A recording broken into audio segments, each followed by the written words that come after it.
Valyutani tartibga solish to'g'risidagi O'zbekiston Respublikasi qonunining 11.1 moddasida tashqi savdo operatsiyalari bo'yicha aktivlarning repatriatsiya qilinishi ta'minlanmaganlik uchun quyidagi javobgarlik belgilangan.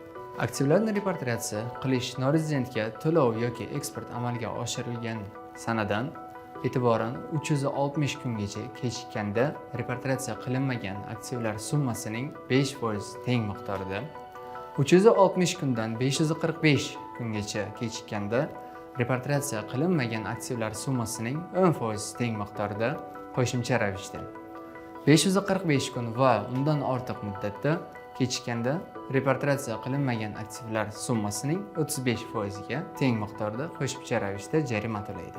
Soliq organining talabnomasiga asosan 10 kunlik muddatda ixtiyoriy tarzda jarima to'lab berilib, 90 kun muddat ichida tashqi savdo operatsiyalari bo'yicha aktivlarni repatriatsiya qilish ta'minlanganda to'langan jarima summasi repatriatsiya qilingan summaga mutanosib ravishda rezidentga qaytariladi. Jarima qo'llash to'g'risida sud hujjat qonuniy kuchga kirgan paytdan e'tiboran 90 kun ichida tashqi savdo operatsiyalari bo'yicha aktivlar to'liq repatriatsiya qilingan taqdirda to'langan jarima qaytariladi.